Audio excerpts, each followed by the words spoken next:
Olá, pessoal. Eu sou André Barbieri, do nosso Casa Marx Entrevista, esse programa de diálogo com a intelectualidade sobre os mais distintos temas que a gente tem aqui no Esquerda Diário, sobre arte, política, economia, cultura e luta de classes, de um ponto de vista marxista, né? O Instituto Casa Marx tá ligado ao Esquerda Diário. Lá vocês podem encontrar todos os nossos programas audiovisuais, Feminismo e Marxismo, Falando em Marx, e também colaborar na campanha financeira para a expansão desse projeto das Casas Marx em todo o país. Aqui em São Paulo, a gente realiza vários eventos de debate político na esquerda, como a atividade que a gente fez sobre o debate da Palestina, que é o nosso tema de discussão hoje, em que a gente recebeu um grande público, mais de 500 pessoas, com o Thiago Ávila, que participou da flotilha, o Bruno Gilga, né, que é trabalhador da USP, foi para a Marcha Mundial a Gaza, e a Soraya Mislé, que é a coordenadora da Frente Palestina aqui em São Paulo. E justamente esse é o tema nosso de hoje, a questão palestina, com uma convidada muito especial, professora do Departamento de Letras da USP, Arlene Clemecha, que é especialista no tema, ativista pró-Palestina. Tudo bem, Arlene? Tudo bem, André? Prazer estar com vocês na Casa Marx. Prazer nosso receber você aqui para o nosso programa de entrevistas. Você escreveu um livro também recentemente publicado pela editora Boitempo sobre isso, Marxismo e Judaísmo. E essa é parte também dos debates que a gente ia fazer hoje aqui. Primeiramente, eu queria dedicar esse início da nossa conversa à luta do povo palestino, né, contra o genocídio sionista. Essa é, sem dúvida, a expressão mais bárbara do colonialismo imperialista no século XXI, e a defesa da Palestina livre do Rio ao Mar é uma bandeira incondicional para os marxistas. A gente viu a flotilha para Gaza, toda a repressão que sofreu, a Marcha Mundial a Gaza também, que foi um evento mundial que chamou bastante atenção. Você é uma grande referência nessa luta, Erlene, então eu queria te perguntar como você está vendo agora a situação na faixa de Gaza, nesse governo Trump, junto ao Netanyahu, assim como a política do governo brasileiro em relação ao tema da Palestina. André, nós estamos assistindo a um momento extremamente acelerado e decisivo de um longo processo de destituição, usurpação, desenraizamento e expulsão dos palestinos da sua terra, ou seja, de toda uma população nativa por parte de um projeto, o projeto sionista, que é um projeto colonial, apoiado historicamente pelas principais potências imperialistas do mundo. É engraçado, né, que muitas vezes essas versões distorcidas e propagadas pelo movimento sionista, né, dizem, por exemplo, que os palestinos não quiseram o Estado, os palestinos não têm o Estado porque sempre se recusaram a negociar coisas do tipo. Eles estiveram sujeitos a um duplo processo colonizador. O processo colonizador sionista, que foi e é um colonialismo de assentamento e, portanto, de expulsão do nativo, e um processo imperialista, internacional, imperialista, de grande imperialismo, interessado em fragmentar o Oriente Médio e manter ali um apoio, uma plataforma, um Estado, o Estado de Israel, a partir de 48, aliado e atuando a favor das suas políticas de em última instância, a exploração de recursos naturais, ou seja, petróleo e gás natural no Oriente Médio. Então, essas versões que atribuem à vítima a culpa pela sua desgraça, parece que acham que o mundo vai ignorar simplesmente a realidade do fato, né? Você tem um duplo processo colonialista, imperialista, usurpando a terra dos palestinos, expulsando-os de 1920 até o dia de hoje, ou seja, são 100 anos. Né? Não é, portanto, um conflito de dois lados, como muitas vezes a mídia, enfim, vários livros tentam retratar, porque é conveniente, né? Você se exime de culpas, né? Dizer que não é um colonialismo. Não, não é um conflito de dois lados. Nunca foi um conflito de dois lados. Trata-se de uma opressão, uma usurpação e um movimento de libertação nacional.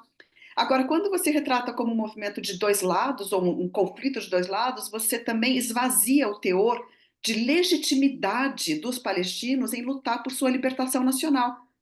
ao dizer que não é libertação nacional, é um conflito de fronteiras, né, por terra, um conflito como se fossem duas partes legítimas, né? Os dois têm Uhum. o seu legítimo direito a essas terras e cada lado vem argumentando a favor. Não, não, não, não, né? Para, para, não é isso. E é muito Exatamente. importante que nesse momento as pessoas percebam isso, porque é um momento em que esse processo longo de usurpação dos palestinos desembocou num genocídio. E isso não é a primeira vez na história, ou seja, o genocídio é a consequência de vários processos e foi a consequência de vários processos coloniais. Ou seja, não tem que ser surpresa, mas também o mundo deveria saber que isso é assim e estar à altura de reagir a isso. E não está. A lei internacional que foi criada na Europa, que é um produto europeu, ela não se aplicou historicamente às colônias, e nesse caso está flagrantemente mostrando que não é aplicável por parte das potências da ONU, daqueles que controlam o Conselho de Segurança, por exemplo, não é aplicável a povos coloniais, a populações nativas fora da Europa. Então, ou esses povos coloniais e as populações dos países que hoje chamamos de sul global, que são, né, anti-hegemonia europeia e americana, se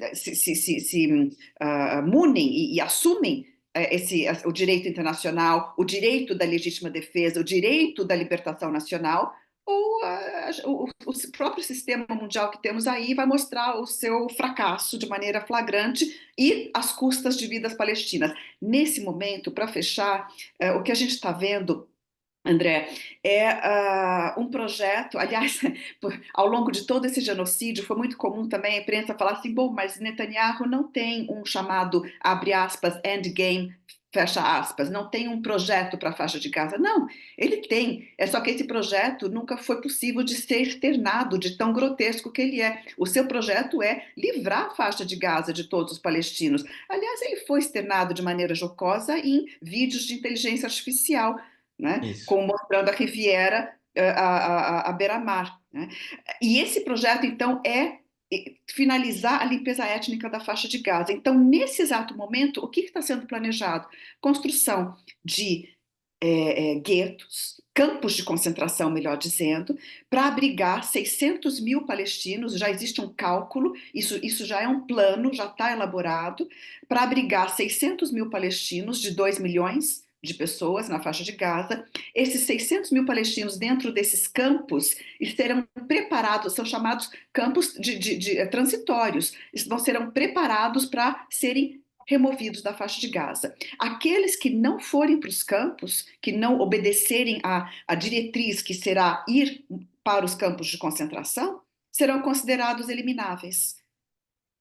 Ou seja, é um projeto que está se configurando para a eliminação da presença palestina sobre a faixa de Gaza, seja pela transferência, seja pela morte.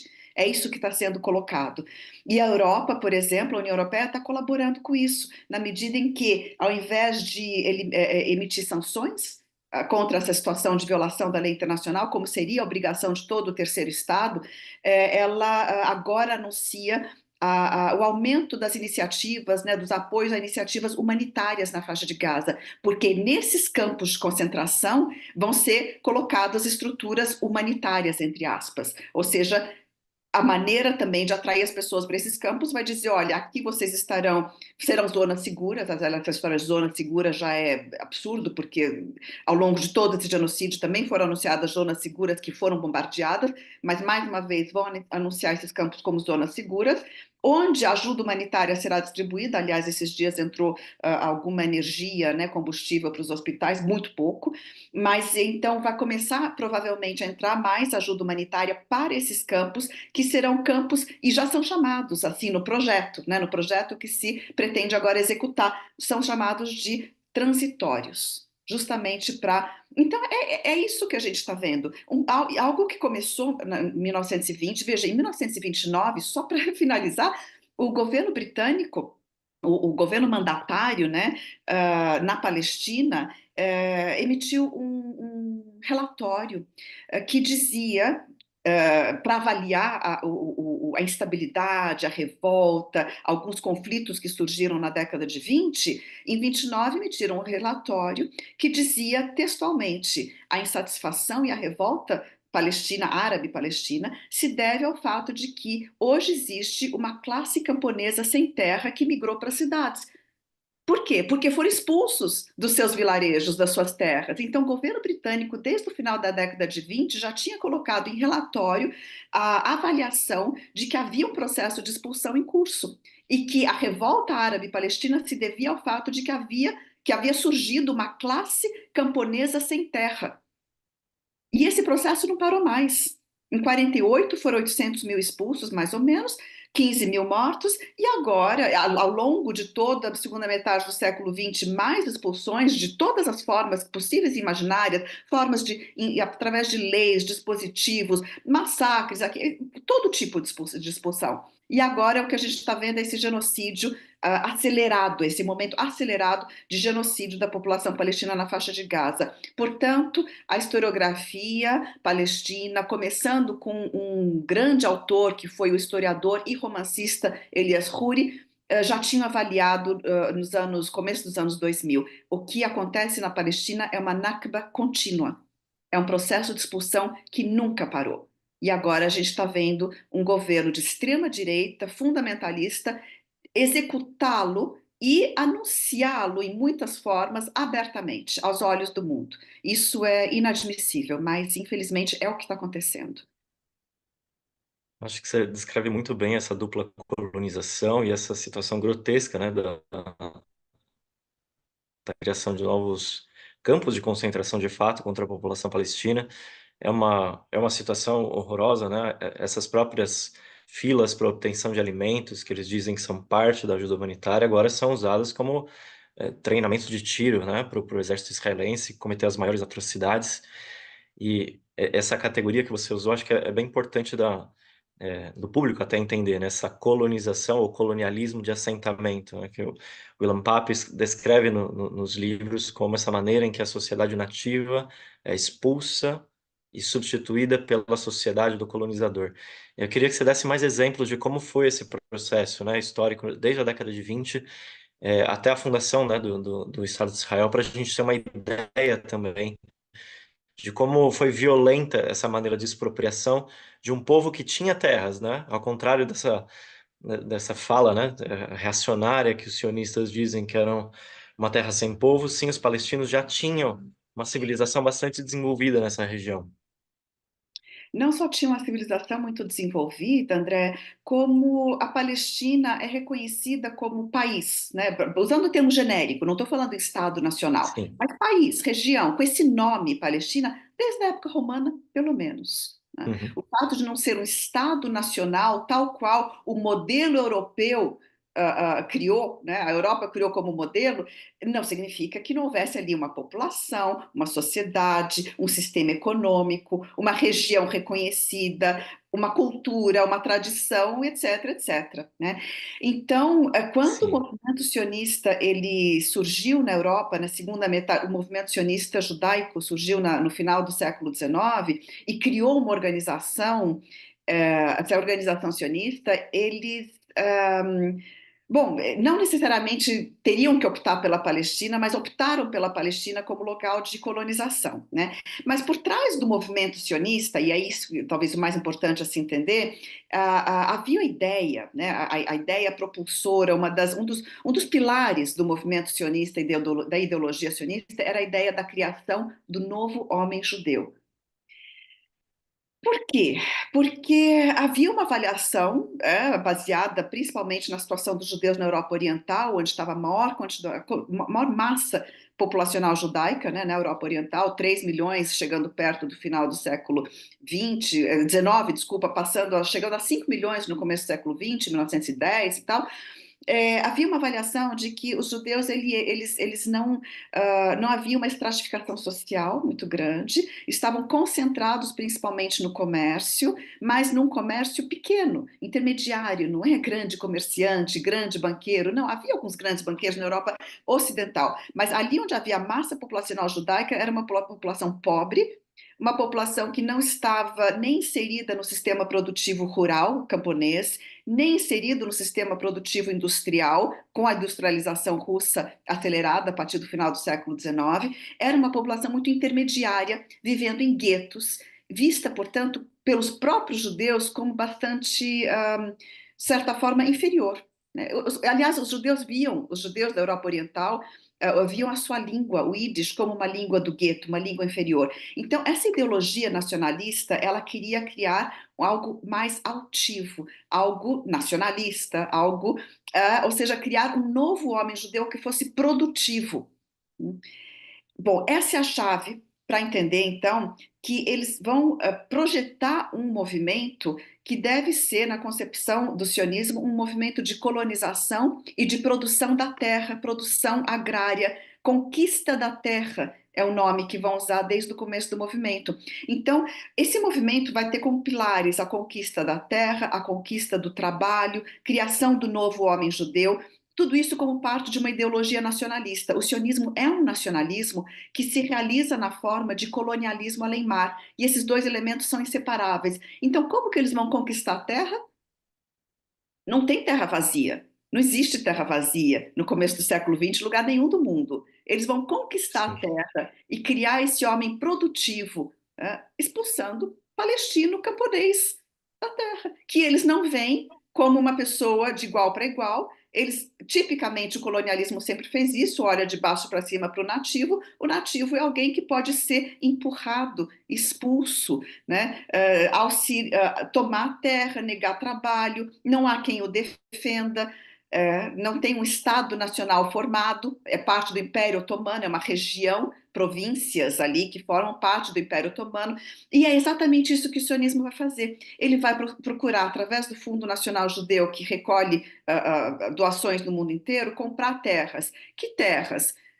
Não conseguiram comprar muita, pode-se, né, diga-se de passagem, 6% do território da Palestina histórica foi adquirida dessa forma pelo Fundo Nacional Judeu, pelo movimento sionista, e foi adquirida de proprietários tipicamente ausentes, ou seja, que viviam em Beirute, Damasco ou até mesmo no Cairo, grandes cidades, né, fora da Palestina, mas pessoas que tinham, no século XIX, final da segunda metade, provavelmente, adquirido título de propriedade numa tradição, a tradição islâmica, fosse árabe anterior ou otomana, né, de ausência de propriedade privada. Então, quando começa a surgir a propriedade privada do campo dentro do Islã, muitas vezes o título vai ser outorgado para alguém que existe um usufruto, que goza de um usufruto da terra na forma principalmente da coleta de impostos, mas não está presente e deixa aquela terra historicamente sempre foi trabalhada por camponeses que pagam imposto. Então, o camponês não tem o título de propriedade. E quem tem esse título era uma família honorífica, de elite, né, que colhia impostos sobre aquele território e nunca pisou naquele território. O que não significa que aquela terra não tem dono. É como a gente dizer que, Uhum. né, o indígena brasileiro nos anos 1500, ele não era dono da terra, cadê o título de propriedade dele? A gente sabe que isso é uma Sim. falácia, que é uma enorme falsidade. Então, de todas as formas, outro elemento importante da usurpação da terra, historicamente, foram os kibbutzim, ou seja, as colônias veja só, de caráter, de coloração socialista.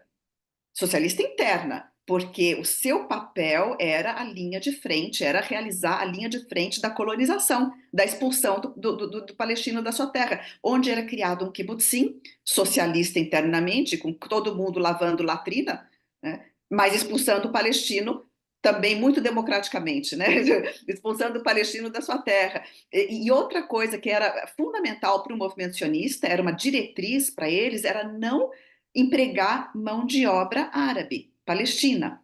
Ou seja, nenhuma fazenda, nenhuma produção, nenhuma indústria, manufatura empregava mão de obra palestina, porque a ideia não era explorar a mão de obra barata palestina, a ideia era criar um novo homem judeu produtivo, criar um país, né? Criar uma estratificação social, classe trabalhadora, classe média, elite, era criar isso tudo que não existia entre os judeus na Europa. Os judeus tinham outra configuração, que não era de um país, não era de uma nação tal qual eram as nações europeias, né?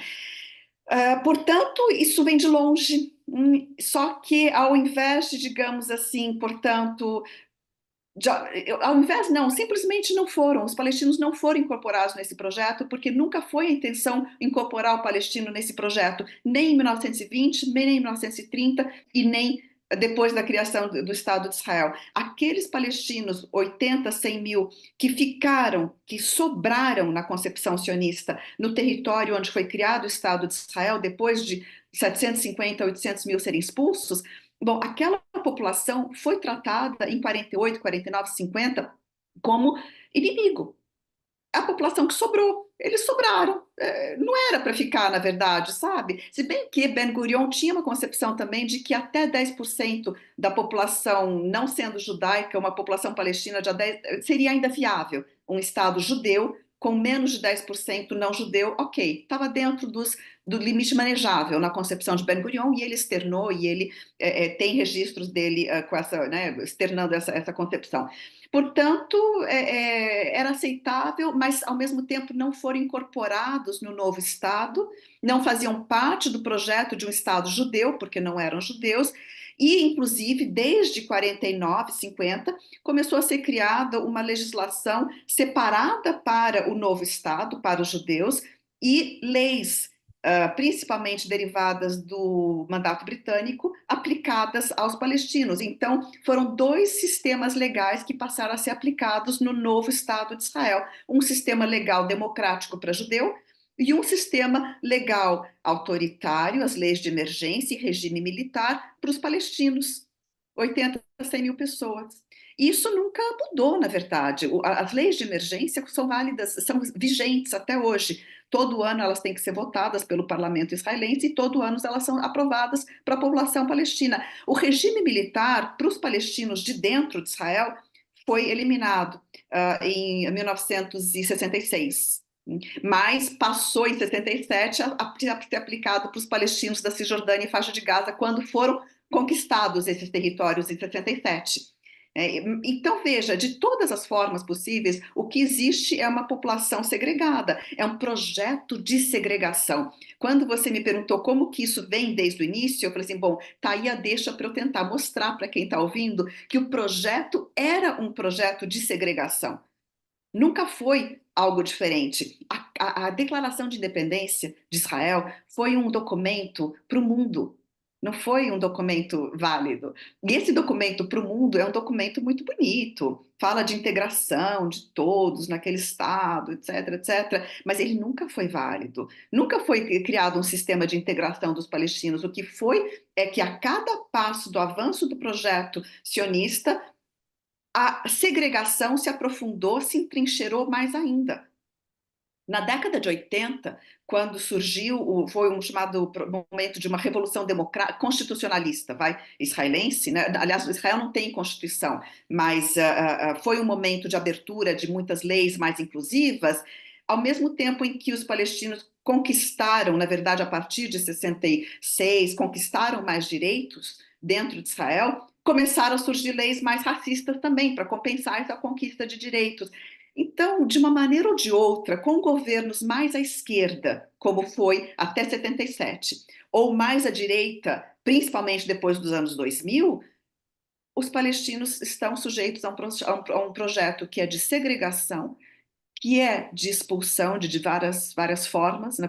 A expulsão através das leis nesse tempo todo, leis que proíbem a reunificação familiar, leis que dizem que se você deixa Jerusalém, passado algum tempo, você não tem mais o direito de retornar, se estabelecer de novo em Jerusalém, todo tipo de lei, né? Que quietinho, devagarinho, foi provocando a expulsão dos palestinos. Os colonos que são protegidos pelo Estado e que hoje estão extremamente violentos, atingiram um grau de violência sem precedentes, estão realizando verdadeiros pogroms, para utilizar o termo russo, que nasceu em relação às violências antijudaicas na Rússia czarista. Hoje são pogroms contra palestinos, são vilarejos queimados, são carros queimados, são casas queimadas, e são pessoas queimadas por colonos, eu não estou nem falando da faixa de Gaza, e são pessoas que recebem tiro a queima-roupa, como mostra inclusive o filme que venceu o Oscar, o documentário No Other Land, não me lembro o nome em português como que ficou, Nenhuma Outra Terra, não, deve ser outro nome o título dado em português. Mas então, esse projeto, ele está num momento de aceleração muito grande, sob um governo formado em janeiro de 23, com uma coalizão a mais à direita e mais fundamentalista religiosa jamais vista até então. E, lamentavelmente, a gente não tem muita perspectiva disso mudar, porque dentro de Israel a avaliação que existe é que a esquerda morreu. A não ser que haja realmente uma grande revolta popular, aliás, a avaliação também que se faz é que há uma instabilidade dentro de Israel, né? Há possíveis brechas para um movimento de revolta e até mais profundo do que uma mera revolta, talvez, com consequências maiores, né? Quem sabe? Mas, nesse momento, o espectro político representado no parlamento, por exemplo, a esquerda praticamente não existe. Não existe mais. Alguns até avaliam que morreu a esquerda em Israel, o que existe é do centro à extrema-direita e o fundamentalismo religioso conseguindo cada vez mais espaço, verbas, incentivos, desde 67. 67 foi uma guinada quando começou a ala religiosa do sionismo a ganhar terreno. Como se a conquista de Jerusalém e a conquista da cidade velha de Jerusalém insuflasse os ânimos desses religiosos que passaram a dizer essa cidade jamais será devolvida para os árabes, né? E é assim que a gente está, é nesse momento que a gente está. Sim, acho que ficou bem claro essa forma como você reconstruiu esse projeto sionista, de fato, desde o seu fundamento. É um projeto colonialista, de segregação social, de apartheid social, claramente vinculado à expropriação das terras de um povo que já tinha construído a sua civilização, o seu país, né, esse reconhecimento que a Palestina tinha já há séculos, para não dizer há milênios, e, e de fato a gente até poderia incluir os governos e as burguesias árabes como cúmplices desse genocídio, porque de fato não estão fazendo absolutamente nada para barrar esse tipo de atrocidade que a gente vê. O último exemplo, talvez o mais chamativo agora, foi o do próprio governo egípcio, né? O governo egípcio que barrou a marcha mundial a Gaza. Eu me lembro até que antes da marcha mundial, um funcionário de Estado israelense praticamente falou em nome da chancelaria egípcia, dizendo que o governo do Egito não ia permitir que essa marcha fosse levada adiante, e de fato não permitiram, né? Impediram sequer que chegasse à península do Sinai. Então, esse é um elemento importante também para a gente pensar. Queria ver aqui o que você acha sobre essa questão, né, do que existe no mundo árabe, porque a população árabe, a gente vê que ela claramente simpatiza com a população palestina, ela se irmana com essa vontade de luta pela sua própria emancipação. E não é essa a conduta de vários desses governos e estados que já há algumas décadas, muitos deles reconhecem o Estado de Israel. Eu queria que você também pincelasse um pouco sobre esse tema. Sem dúvida, André. Nossa, o que o governo egípcio fez agora foi sei, eu não tenho como descrever, né? Barrar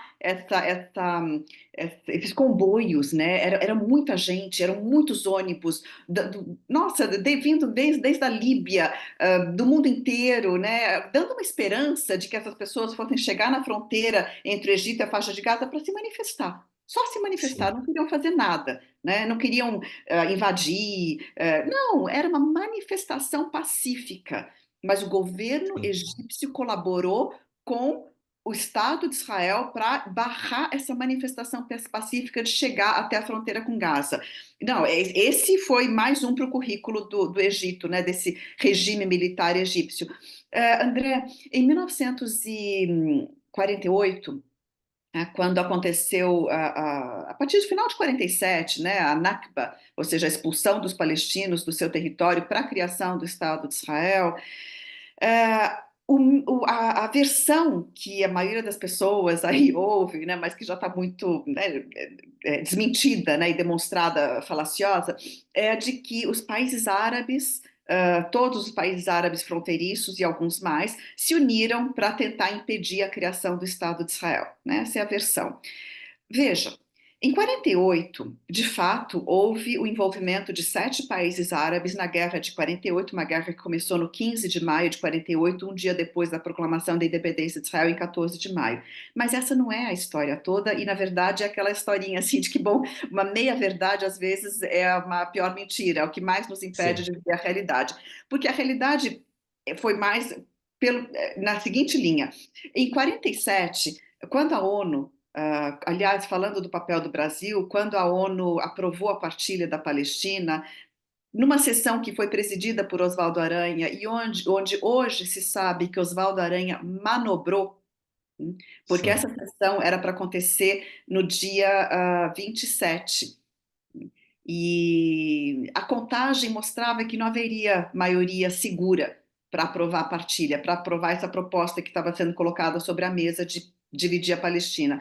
Oswaldo Aranha, portanto, suspendeu a sessão, impediu os debates nesse dia, os países árabes protestaram e Oswaldo Aranha passou para o dia 29 de novembro a sessão. Nesse um dia e meio, houve um lobby imenso de bastidores e garantiu-se, então, uma contagem favorável a essa aprovação, e aí foi a votação. Então, houve manobra. E mais, Oswaldo Aranha não tinha mandato do Brasil para fazer, para atuar, ou mesmo para votar a favor da partilha da Palestina. Mas ele era um diplomata com muita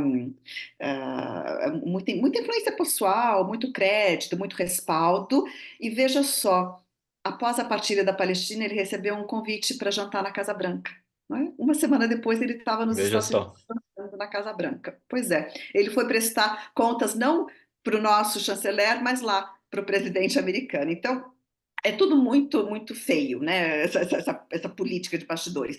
Agora, voltando a essa questão, a Guerra de 48 começou, na verdade, em 47, e ela começou como uma guerra civil, não como uma guerra internacional de países árabes querendo impedir a proclamação de Israel. Ela começou como uma guerra civil com envolvimento de milícias palestinas, eh, e em fevereiro de 48, um exército, que era o chamado Exército de Libertação Árabe, formado por voluntários árabes. Por que se formou esse exército voluntário? Por causa desse sentimento que você falou, de irmandade que os árabes têm com os palestinos, né? Que as diferentes nacionalidades árabes têm com a nacionalidade palestina. E por que esse sentimento surgiu, aflorou? Porque desde dezembro de 47 que os países árabes estavam recebendo levas e mais levas de refugiados palestinos.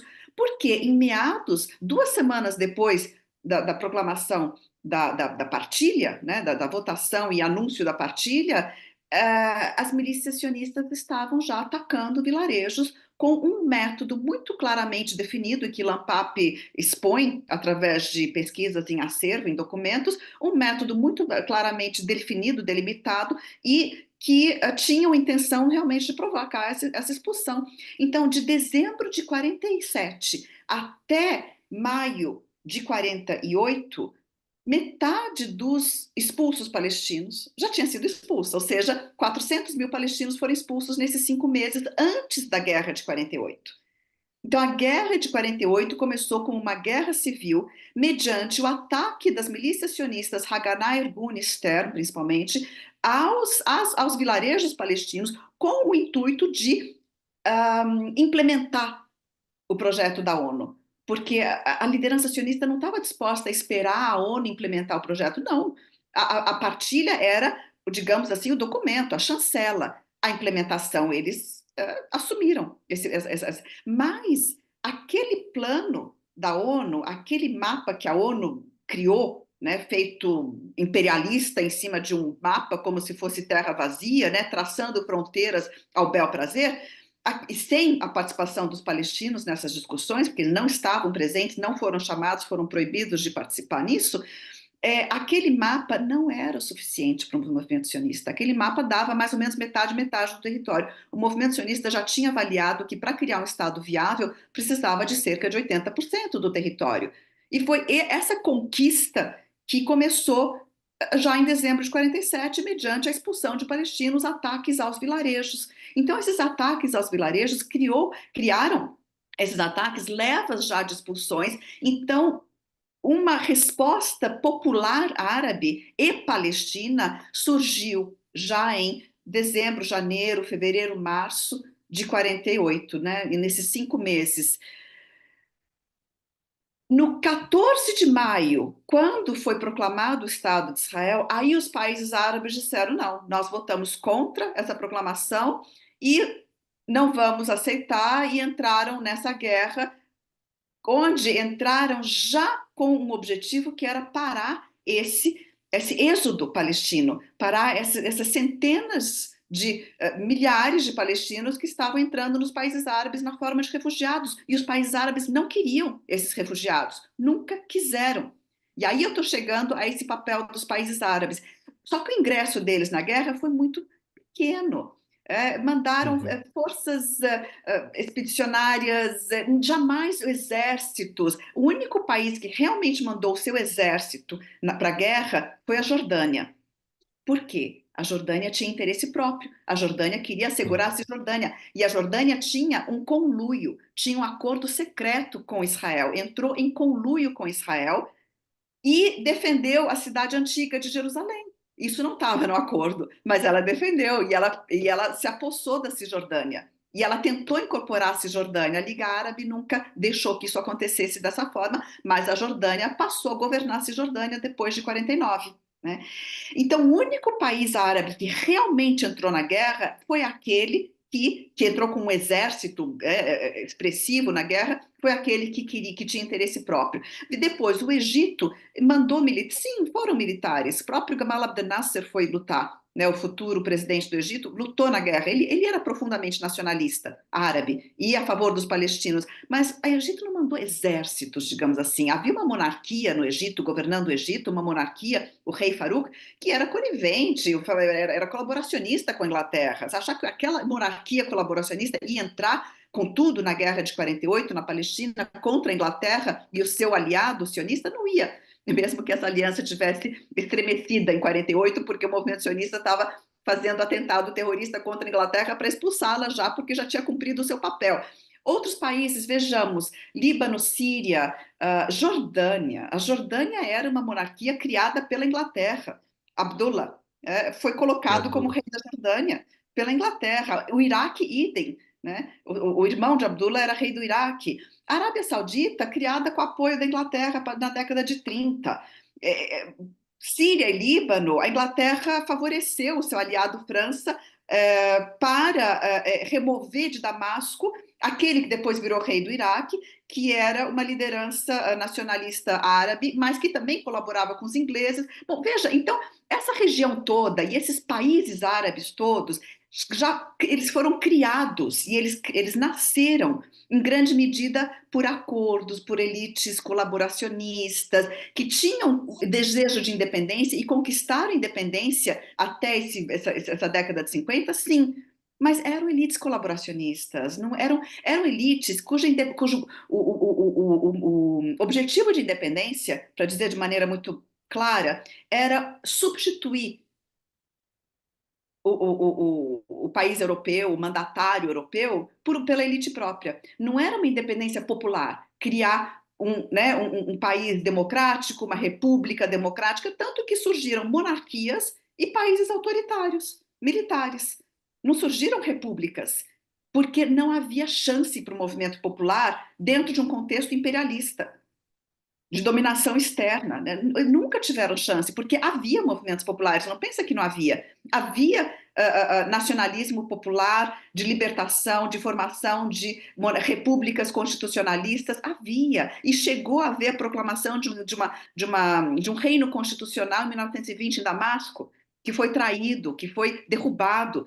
A democracia árabe foi traída, foi derrubada pela França e Inglaterra juntos, em Damasco. E depois, hoje se fala que os árabes não são adeptos da democracia. Não, a gente está falando de processo imperialista, a gente está falando de terras Exato. onde se sabia que tem petróleo. Já se sabia disso, não tinha nenhuma intenção da Inglaterra, maior potência da época, deixar esses países se desenvolverem naturalmente por suas próprias forças internas e populares. Jamais. Então, o não envolvimento dos países árabes a favor dos palestinos era porque esses países árabes nasceram já dominados por elites que estavam representando interesses imperialistas em suas próprias terras. Não eram elites independentes, autônomas. Não eram estados autônomos, independentes e com, né, vontade própria e expressão popular. Porque se tivesse expressão popular na direção desses países, teriam sim atuado historicamente, de 48 até hoje, mais enfaticamente a favor dos palestinos, porque a vontade popular existe, como você falou. Mas a gente tem que entender exatamente isso. Por que que não atuaram? Porque esses países são o que são, né? E, portanto, sim, os palestinos jamais puderam contar com o apoio árabe. Sempre houve uma retórica árabe. Por que retórica árabe? Porque ajuda a reunir a população a favor do governo, um governo que diz que defende os palestinos, a população vai apoiar, né? A retórica árabe pró-palestina dos governos serve para muitos propósitos internos e regionais, mas jamais um país árabe realmente se envolveu na defesa dos palestinos. Eu achei muito clara essa relação que você fez entre a fundação desses novos estados a partir do final da Primeira Guerra Mundial com os interesses imperialistas. Isso tem muito a ver, de fato, como você explicou muito bem, com essa passividade de elites colaboracionistas que estão bastante desligadas desse sentimento popular no Oriente Médio, que é de irmandade com o povo árabe palestino e que desejam, sim, a sua emancipação. Você até chegou a falar desse conceito das massas judaicas, e eu até queria fazer um bate-bola sobre esse livro que você publicou, né, Marxismo e Judaísmo. Você trata de maneira muito interessante a forma como o Marx, o Lenin, o Trotsky, essas personalidades, né, revolucionárias ali do século XIX, início do século XX, trataram essa questão, em primeiro lugar, claro, a questão judaica, e a partir ali do início do século XX, a questão palestina começa a aparecer muito nesses escritos, né? Primeiro, sobre o Marx, queria te perguntar como ele tematizou esse tema da questão judaica, esse sentido de uma religião da necessidade prática, e como isso está ligado nas elaborações do Marx com aquilo que ele diz, né, da religião como um suspiro de um povo oprimido que precisa se emancipar. Como é que ele tratou essa questão, Arlene? André, Marx escreveu seu ensaio sobre a questão judaica em duas partes, e cada uma das partes, escritas ao longo do ano de 43, foi uma resposta a também dois ensaios de Bruno Bauer, que era colega de Marx dentro do chamado grupo dos jovens hegelianos, né, o Dr. Club de Berlim, né, havia vários desse era o de Berlim, e nessa polêmica com Bruno Bauer, a gente ao ler e analisar os ensaios, realmente a gente oscila entre achar que Marx estava preocupado com a questão judaica ou preocupado com a polêmica. Aliás, tem alguns autores que chegam a dizer que ah, o ensaio de Marx não ajuda a entender a questão judaica. Eu discordo. Né? Eu discordo, mas certamente, para a gente entender esses ensaios, a gente tem que ver o que Marx estava discutindo com Bauer. Bauer era Uhum, teólogo, né? E Bauer defendia que a emancipação do homem seria atingida quando o homem se libertasse da religião e o Estado da religião. Então, a criação de um Estado político laico, moderno, com a eliminação da religião no âmbito privado, isso seria a emancipação final do homem. E é disso que Marx vai discordar. Né? E é engraçado a gente pensar isso, porque todo mundo diz assim, bom, mas Marx era contra a religião e ele vai discordar de Bauer, porque, veja, como assim vai discordar de Bauer? Vai discordar, é claro, porque ele vai mostrar que Bauer estava errado. Primeiro, ele estava errado em achar que isso era emancipação. Então, essa frase que você citou do Marx é muito mal compreendida. Você a citou muito bem, mas as pessoas geralmente a citam muito mal, porque dizem simplesmente aquele pedacinho final da frase em que diz que a religião é ópio do povo. Ficam só com aquilo e acham que aquilo é uma declaração antirreligiosa. Não, Marx estava dizendo que ele entende o papel da religião. sim. E ele entende que é necessário superar essa alienação do homem através da religião. Nesse ensaio sobre a questão judaica, Marx, ah, primeiro que no mesmo ano de 43, ele escreve uma contribuição à crítica do direito, da filosofia do direito de Hegel, né? Ou a crítica da filosofia do direito de Hegel, introdução, que foi o que foi publicado na época, né? Porque a própria crítica foi só publicada em 1927, talvez, mas nesse texto curto, ele começa esse texto, escrito no mesmo ano em que ele escreveu a questão judaica, ele começa dizendo assim, para a Alemanha, a crítica da religião foi essencialmente completada. E a crítica da religião é o pré-requisito de toda a crítica. Bom, o que ele está dizendo é o seguinte: me interessa agora fazer a crítica social e política. Porque a crítica da religião a gente já entendeu. A gente já entendeu o papel da religião como instrumento da alienação do homem numa sociedade sem espírito, numa época sem espírito, numa época de desgraça, o homem depende da religião para sobreviver, para se conformar, né? Então é uma alienação, né? O homem se distancia da sua essência, do seu ser, da sua natureza através da religião. Enfim, e aí, na questão judaica, ele vai dizer e justamente ele vai usar esse debate, vai ser esse debate onde ele vai expor, usar é uma palavra não muito adequada, mas é através desse debate que ele vai expor a ideia, a crítica, melhor dizendo, da alienação política, a alienação do homem realizada pelo Estado moderno. E essa é a primeira parte do ensaio, onde ele vai dizer: olha, Bauer, você está dizendo que para o judeu se emancipar, ele tem que deixar de ser judeu.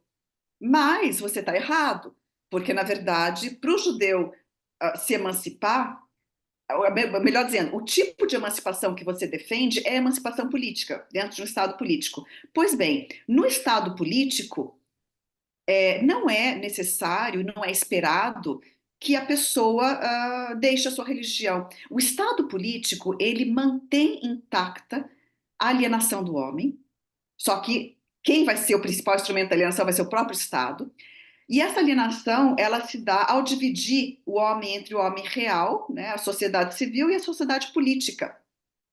E o Estado político, ele, por exemplo, dá uma imagem, uma ideia de igualdade, como, por exemplo, quando atribui o censo, né, o voto universal, né, universal para homem, aí já está mais um indício da desigualdade. Então, o Estado político, ele mantém a desigualdade de fato, a desigualdade econômica, as classes sociais, a desigualdade de religião, a desigualdade de gênero, a desigualdade de origem, tudo isso é mantido pelo Estado político. E mais do que isso, Marx diz que o Estado político só se sente como Estado real, de fato, quando ele mantém essas diferenças, porque ele vai ser o mediador e vai criar a ilusão da igualdade, por exemplo, através do voto. Né, criando a Sim. ideia de voto e de Estado moderno, o Estado de todos, o Estado político.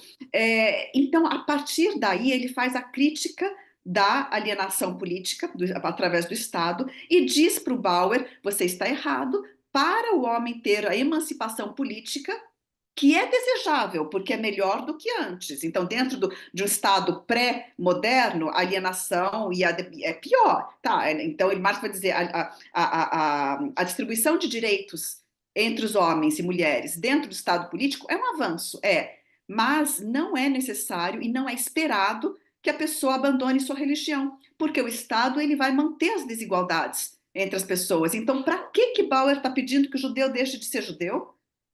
É isso que Marx está dizendo. Ele está defendendo, nessa primeira parte do ensaio, que os judeus têm o direito de ter direitos iguais dentro do Estado político e manter a sua religião. Então, ele está simplesmente dizendo que não se deve esperar que o homem, para obter a emancipação política, abandone a sua religião e nem a sua propriedade privada, diga-se de passagem, né? Pelo contrário, o Estado, a gente sabe, é o maior mantenedor, assegurador da propriedade privada do homem. Na segunda parte do ensaio, Marx vai mais longe. E ele vai dizer, ele fez a crítica da emancipação política, ele vai começar a crítica da alienação através do capital. Mas ele não chega muito longe ainda, é o ensaio curto, mas ele já indica. E ele faz isso dizendo: olha, onde é que está o segredo da existência do judeu? Jacques Bauer e tantos estão falando em assimilação, porque de fato havia um movimento forte de assimilação dos judeus na Europa Ocidental, nesse meados do século XIX, em que Marx estava escrevendo. Mas os judeus não vão desaparecer pela assimilação, e não vão desaparecer pela perseguição. Marx diz: não, o judeu não tem motivo para desaparecer, deixar de ser judeu, ele vai continuar existindo. Né? E onde é que está o segredo para a existência do judaísmo hoje? O segredo está na religião? Não. O segredo está na vida real do judeu, está no judeu em sua atividade cotidiana real na sociedade. Então ele já está indicando onde ele queria chegar. Ele já vinha dizendo em cartas a Rush que ele gostaria e achava interessante e necessário fazer uma crítica social da questão judaica e não a crítica religiosa de Bauer. Então ele está chegando, ele diz que ele quer chegar, ele está dizendo assim, olha, e se a gente olhar o judeu na vida real, na vida prática do dia a dia, a gente vai ver uma população que nunca foi permitida, né? Aliás, Marx não entra nesses detalhes, tá? Então, é importante dizer, sou eu que estou dizendo, outros autores que dizem, Marx é um ensaio curto, mas o que ele está dizendo na prática é: os judeus nunca foram produtivos, camponeses ou pequenos industrializa, porque a história nunca permitiu, né? Então, na Idade Média, os judeus não puderam comprar terras, não puderam ser camponeses, havia uma série, o antissemitismo nunca permitiu essa inserção social dos judeus, pelo contrário, eles foram mantidos do feudalismo até o pré-capitalismo como um grupo à parte. Esse grupo à parte tinha características principais, não totais, mas uma característica principal de ser comerciante, pequeno usurário, era a função que sobrava, não era uma predileção judaica, era o que era possível para eles fazerem sobreviver. Só que essa condição social e econômica dos judeus foi também o que os manteve como grupo à parte da sociedade, como grupo mais coeso dentro de sociedades até o pré-capitalismo. E aí Marx diz: olha, então vamos buscar o segredo da religião judaica na sociedade judaica, que é uma sociedade que gira em torno da atividade comercial.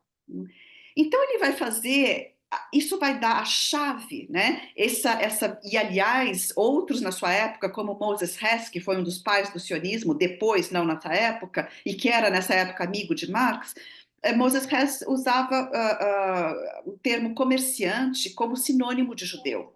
Era comum na época de Marx isso acontecer. Hoje isso é visto como antissemita, como deve ser. Você chamar o judeu de comerciante, igualar judeu a banqueiro, não é mais a realidade. A comerciante usurário não é mais a realidade como era no pré-capitalismo. Essa certa equivalência, não muito perfeita, mas certa equivalência.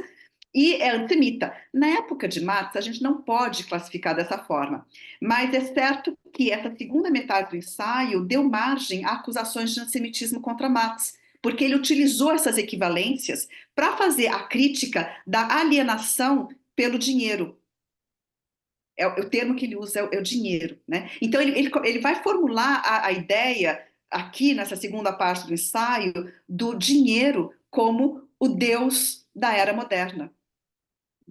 Ele vai formular a ideia da alienação política e da alienação pelo dinheiro, que depois ele vai levar, aprofundar. O próprio materialismo histórico, ele vai ter um pontapé forte, vai ser um momento forte de formulação do materialismo histórico na segunda metade do ensaio de Marx sobre a questão judaica. E é justamente essa segunda metade que vai levar a acusações de antissemitismo contra ele, porque ele está formulando a ideia de que é preciso entender o judeu na sua função social e econômica para entender como que sobreviveu o judaísmo. A religião, a superestrutura, etc., elas têm uma relação dialética, certamente, mas uma relação fundamental com a base social e econômica. Isso vai ser formulado nessa segunda parte. E, portanto, para superar a, a, a, os problemas, a perseguição, né, para atingir realmente a emancipação do homem,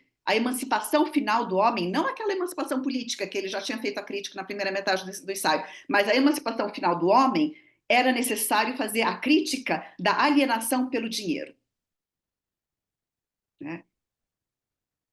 Marx não recua mais dessa trajetória. Daí ele segue firme e até 1845 ele termina a elaboração, né, da ideia do materialismo histórico, da teoria, né, do materialismo histórico, dessa ferramenta que vai ser fundamental para escrever o Capital, quando ele escreveu tese sobre Feuerbach. É aí que ele completa o materialismo histórico, mas a questão judaica foi fundamental para a elaboração do materialismo histórico, dessa visão, dessa forma de analisar a história através das bases econômicas e sociais. Ele faz isso na questão judaica. Então, longe de ser um texto, um libelo antissemita ou qualquer coisa, ele está dizendo que os judeus têm direito de permanecerem judeus, que a emancipação política ela não é a emancipação do homem, ela é limitada. A alienação do homem é mantida pelo Estado e depois de ser mantida pelo Estado, ainda é mantida também de outra forma mais profunda pelo dinheiro. Mais tarde vai dizer pelo capital, pelo etc. Aí ele não usa o termo capitalismo ainda aqui, tá? E é necessário a emancipação desse contexto, do dinheiro, do capital, para conseguir a emancipação do homem. É isso que ele está dizendo. É muito interessante essa trajetória que você traça, né? A crítica da alienação política, crítica da alienação, a subordinação ao dinheiro e a necessidade de se emancipar socialmente também no contexto da questão judaica. Até lembrando a frase que você lembrou muito bem, a religião é o suspiro da criatura oprimida, o coração de um mundo sem coração, o espírito de uma situação sem espírito. Isso é que Marx escreve para antecipar essa frase que normalmente a gente sempre lembra, e é a maneira dele entender a função que a religião tem no caminho da superação dela numa sociedade que é tão opressora assim. E essa continuidade a gente vê também, né? Talvez em alguns dos principais opositores revolucionários, né, dessa visão, né, reacionária sobre a questão judaica, que são o Lenin e o Trotsky, né, porque eles, até eu ia te perguntar isso, Arlene, como é que eles articulam a luta contra a opressão dos judeus pelo Estado tsarista na Rússia com a ideia da Revolução Social? Qual associação que eles fizeram aí nesse início do século XX sobre esse tema?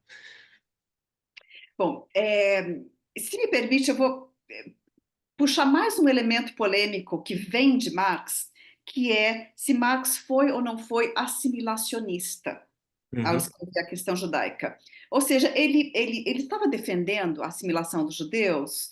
Na minha visão, não. Né? Na uhum, minha visão, está muito claro que não, que ele estava dizendo que os judeus têm direito de permanecer judeus dentro do atual estágio de, né, desenvolvimento político, social e tal. Mas outros vão interpretar que não, que ele estava defendendo a assimilação dos judeus, principalmente por causa da segunda parte do ensaio, em que ele diz que a emancipação final do homem precisa haver uma emancipação geral, né? E essa emancipação geral incluiria o fim do judaísmo, mas ele nem sequer está dizendo isso. Acho que isso é uma má interpretação. Mas veja, a época de Marx e a segunda metade do século XIX, na Europa Ocidental, foi uma época de assimilação dos judeus, mas também de rebote. Ou seja, no finalzinho do século acontece um rebote, sim. Há um novo estouro, surgimento de antissemitismo, há uma transformação de um antissemitismo medieval, religioso, etc., num antissemitismo racial, moderno e virulento. Mas na época de Marx, não. Marx morreu antes desse rebote acontecer. Esse rebote sim. aconteceu principalmente com o caso Dreyfus, né, finalzinho do século XIX. Então, a tendência era de assimilação, e mesmo depois do caso Dreyfus, na Europa Central e Oriental, era muito comum teóricos marxistas, como, por exemplo, o judeu Otto Bauer, dizer que os judeus não formavam uma nação e que tratá-los como nação era reacionário. Né? Outros simplesmente diziam: olha, aparentemente não formam uma nação, falam diferentes línguas, estão espalhados por vários países, é, e não possuem maioria populacional em nenhum território para poder reivindicar aquele território. né? Porque isso era também uma característica. Começa a surgir um nacionalismo entre os judeus, ao mesmo tempo de outros pequenos nacionalismos na Europa, oriental principalmente. Não era assim algo excepcional à parte. Não, foi uma época em que surgiu, mas os judeus não possuíam maioria populacional em nenhum território, nem na Polônia, nem na Lituânia, onde Vilna, a capital, era chamada de Jerusalém do leste. Não, eles tinham 40% da população, 30 e poucos por cento da população de Vilna, talvez, mas não tinha maioria em nenhum lugar, em nenhuma grande cidade. Portanto, tratá-los como nação, né, para muitos teóricos marxistas seria um exagero, né? Isso é chave para entender, por exemplo, o debate de Lenin com o Bund. Uhum. E por que eu estou falando isso? Porque é importante para entender exatamente em que pé estava a situação, né? Porque onde que eu vou chegar e eu vou adiantar? Lenin e Trotsky foram ferozes defensores dos judeus contra o antissemitismo. Isso é crucial de entender. E o foram tanto porque viam o antissemitismo como errado, criminoso, como porque entendiam que o antissemitismo era um instrumento de repressão do Império Czarista, que os judeus eram bode expiatório do Império Czarista, Sim. que o Império Czarista lançava a mão do antissemitismo e incitava pogroms como forma de desviar o descontentamento popular para os judeus, quando o descontentamento popular ele era de fato contra o czarismo. E Lenin e Trotsky queriam a revolução. Eles não queriam um governo desviando o descontentamento popular para um bode expiatório. Eles queriam trabalhar esse descontentamento popular para derrubar o governo, derrubar os czares, certo? Então, eles foram, e por todos esses motivos, eles foram ferozes defensores dos judeus contra o antissemitismo, tanto pelos judeus como pelo papel político do antissemitismo.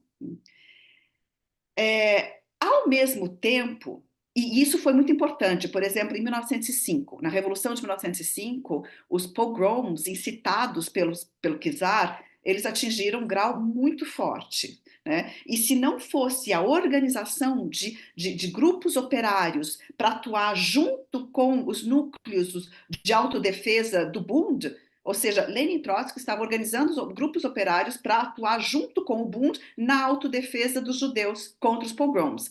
Então, os russos passaram a entrar em milícias de defesa dos judeus contra pogroms em 1905 e foi fundamental. Mesmo assim, houve pogroms muito violentos, sangrentos, como Odessa e tudo, mas foi fundamental. Então, isso dito, também tem outra coisa acontecendo que é muito interessante e importante de entender nesse contexto, que é que, ao mesmo tempo em que defendiam os judeus contra o antissemitismo, nem sempre e nem em todo momento estariam preparados para conceder ou admitir ou trabalhar na forma de reconhecimento de uma nação judaica. E isso foi muito importante até mesmo antes de Lenin e Trotsky, na Segunda Internacional, mas com Lenin isso levou a esse debate entre Lenin e o Bund, porque o Bund defendia, né, que o POSDR, o Partido Operário Social Democrata Russo, criado em 1898, que o POSDR fosse uma federação. Eles queriam a federalização eles faziam parte o Bund e né, certo setor operário judaico fazia parte desse partido russo, mas defendia que eles fossem o único representante da social-democracia russa entre os judeus e que a social-democracia russa se tornasse uma federação de representações nacionais. E para Lenin isso era muito complicado porque isso dividia o movimento operário russo e enfraquecia o movimento operário russo. Essa fragmentação do partido em linhas nacionais e a exclusividade de representação da social-democracia pelo Bund entre os judeus, isso para Lenin era uma questão de método, uma questão prática de como organizar a luta revolucionária russa. Então ele entrou em debates muito grandes com o Bund, mas não confundir esses debates com qualquer concessão ao antissemitismo. Não. Esses debates eram em torno da forma de organização do Partido Revolucionário. não tinham sim. nada a ver com a defesa que ambos faziam dos judeus contra o antissemitismo. E só mais um detalhe, o Bund não era sionista, tá?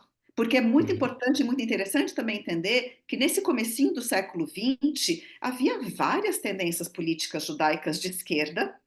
O sionismo era visto pelos próprios judeus de esquerda como um movimento da burguesia, que não os representava, e o Bund não era sionista. E os territorialistas russos judeus não eram sionistas. Né? Então, e havia 10% de judeus entre os bolcheviques e 20% entre os mencheviques.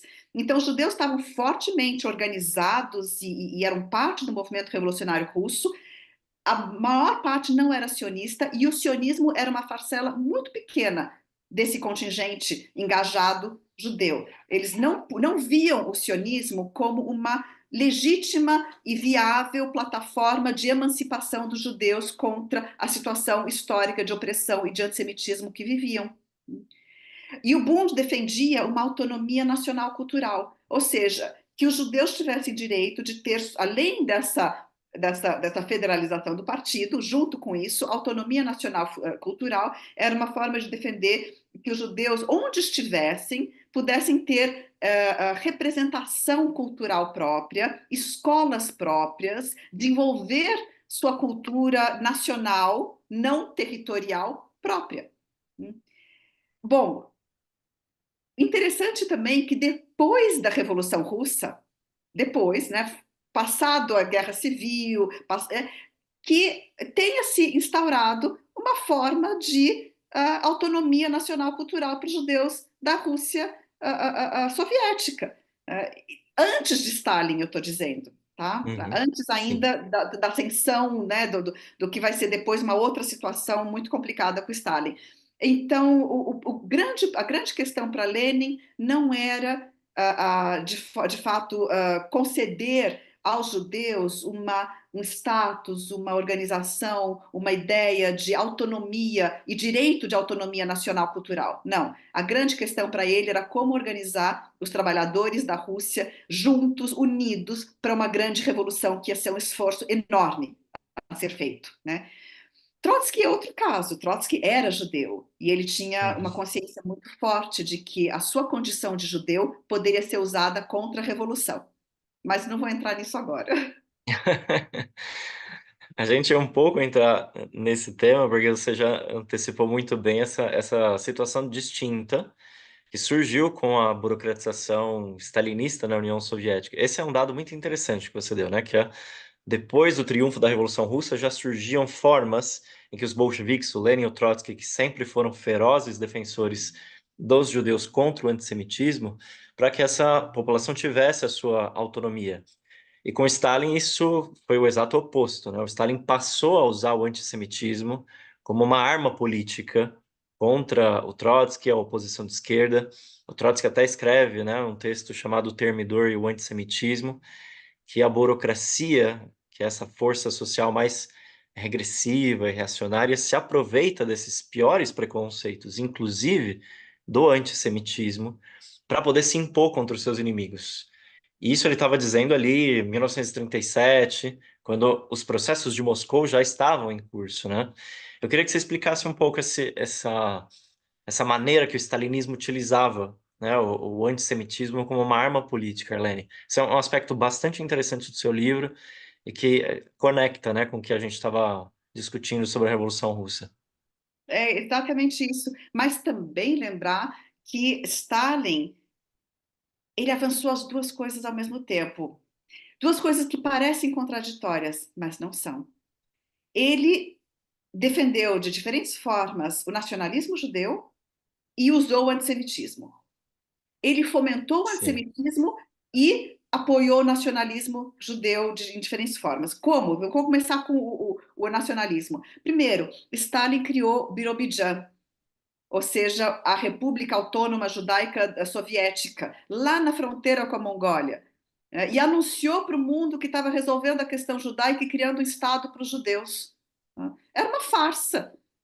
Foram judeus para lá, mas é um território inóspito, difícil, né, de trabalhar, de ficar, que precisava ser povoado, porque havia uma necessidade de segurança ali, de povoar essa fronteira.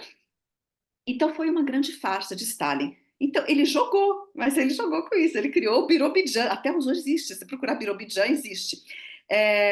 Ele apoiou a criação do Estado de Israel em Sim, 48 e foi decisivo esse apoio. No momento em que os Estados Unidos, por 2 semanas, 2 semanas, recuaram no apoio, no comecinho de 48, fevereiro mais ou menos de 48, quando a guerra civil que tinha estourado levou a que os Estados Unidos reavaliassem o seu apoio à partilha e começassem a formular a seguinte ideia, de que iriam recomendar para a ONU um novo período de 5 anos de estudo do conflito, porque o que estava acontecendo ia dar tudo errado, o sionismo não ia ser capaz de defender a criação de um Estado, enfim, os Estados Unidos acharam que aquilo lá não era viável, ia dar tudo errado, retiraram o apoio, a partilha. Anunciaram que iam propor 5 anos de pausa, né, sem a criação de Israel.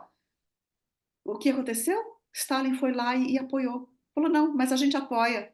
A Guerra Fria já estava se configurando e Estados Unidos, mediante esse apoio declarado de Stalin, rapidamente voltaram atrás. Não, a gente também apoia aquela competição para ver quem apoia mais. Né?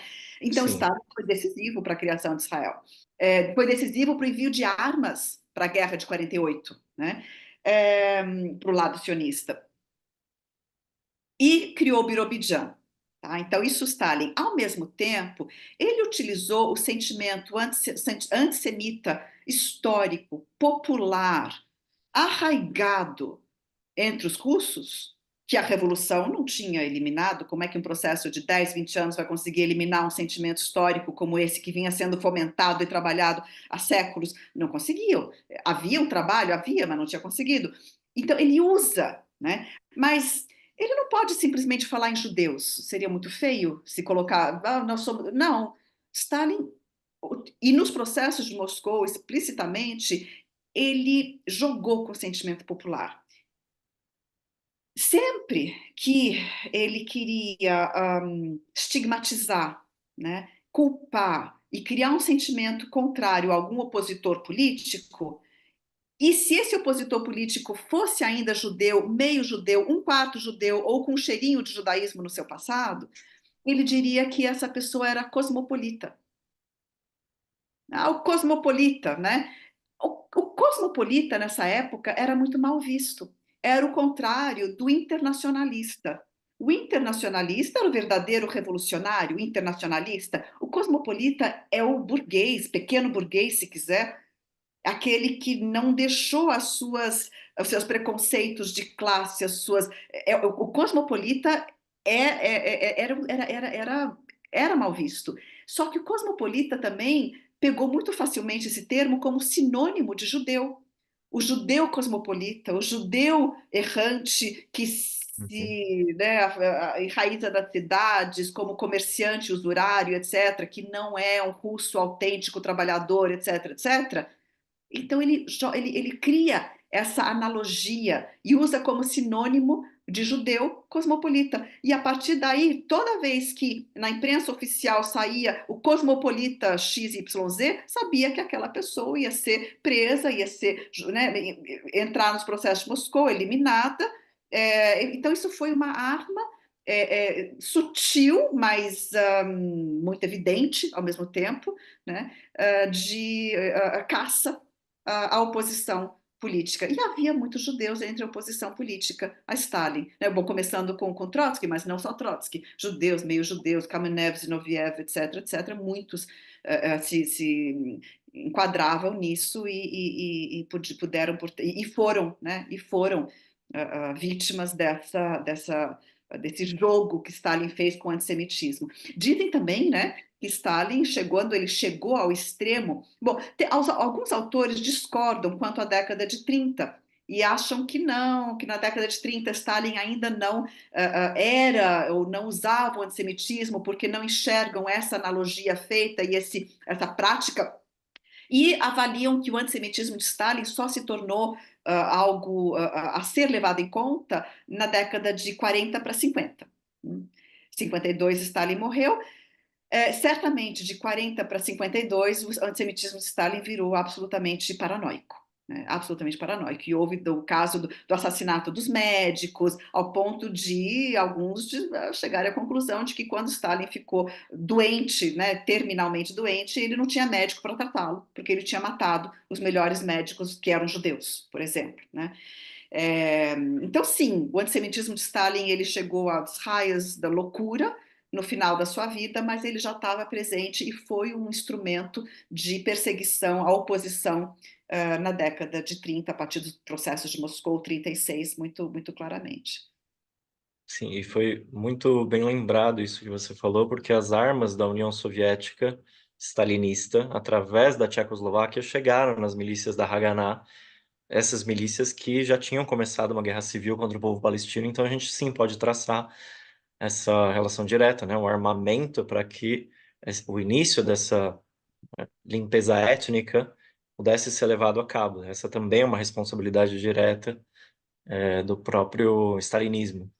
Né? E até foi legal esse percurso que a gente fez, porque a gente volta à questão palestina, né? Que ela está profundamente vinculada às preocupações do Trotsky, né? Nesses anos que antecederam ali a Segunda Guerra Mundial. O Trotsky, né, foi um profundo opositor do sionismo também, como você mencionou, assim como esse projeto de destituição das terras palestinas. Ele até tem um escrito em 1940 que você também cita no seu livro, que é muito interessante. Assim, para selecionar um trecho, o Trotsky diz o seguinte: a tentativa de resolver a questão judaica por meio da migração de judeus para a Palestina deve ser vista pelo que é uma trágica zombaria do povo judeu. O governo britânico, interessado em conquistar a simpatia dos árabes, que são mais numerosos que os judeus, alterou drasticamente a sua política em relação aos judeus e, na verdade, renegou a sua promessa de ajudá-los a encontrar o seu lar próprio em um país estrangeiro. Futuros desenvolvimentos militares podem transformar a Palestina em uma armadilha sangrenta. Nunca ficou tão claro como hoje que a salvação do povo judeu está inseparavelmente ligada à derrubada do sistema capitalista. É algo que ele associava também ao caso de uma solução, né, para o próprio povo palestino. Eu queria que você discutisse um pouco essa posição internacionalista do Trotsky, né, para a gente entender também.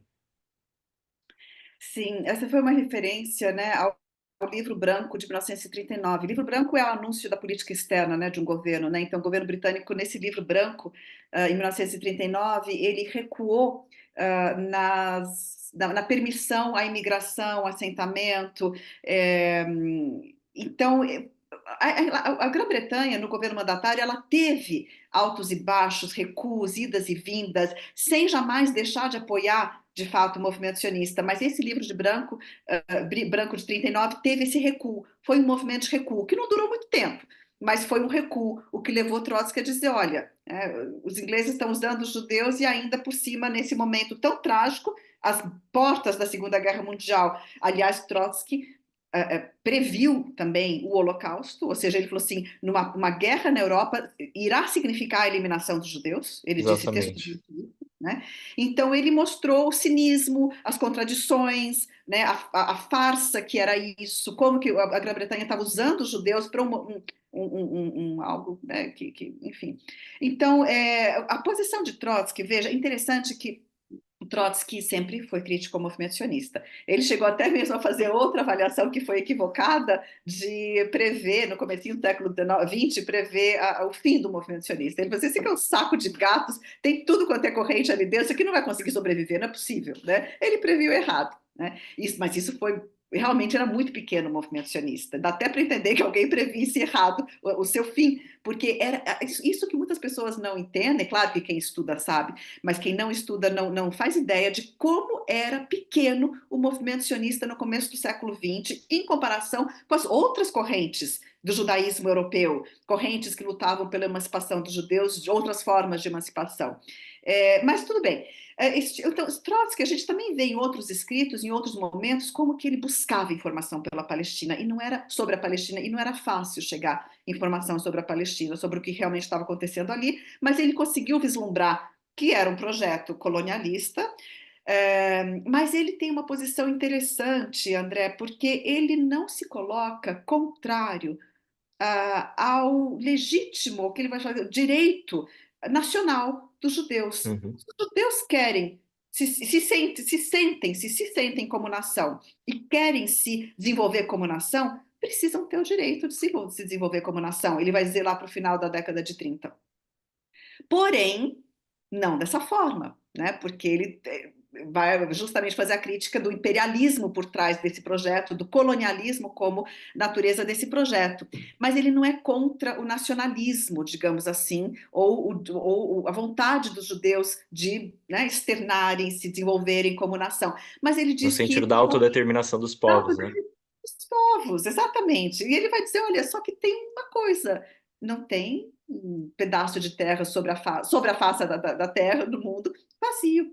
Isso só será possível dentro de uma sociedade mundial socialista, com uma Uhum. economia, com meios que possam criar e criar essas condições sem criar a injustiça que está sendo criada, essa faca de dois gumes, como dizia que era o projeto sionista, né? Então, isso é o interessante de Trotsky, porque ao mesmo tempo em que mostra que ele era muito ciente, ele fazia crítica do caráter imperialista, colonialista do sionismo, ele também se diferenciava de outros na esquerda que sequer na época em que ele começou a analisar isso, no começo do século XX, não queriam sequer reconhecer aos judeus o direito de se verem a si mesmos, né, como povo, como nação, e Trotsky ele não ia por essa linha. Ele tinha realmente essa avaliação. E eu estava dizendo que como que Trotsky ele era muito ciente da sua condição de judeu. Ele não era nacionalista judeu. Sim. Ele dizia que não importava o mínimo a sua condição de judeu, só que ao mesmo tempo ele era ciente de que a sua condição de judeu era usada, poderia ser e era usada contra a revolução. Tanto que ele recusou o cargo de ministro do interior, digamos assim, né? O comissário do interior, justa que Lenin que queria que fosse dele, por dizer assim, não, imagina, né?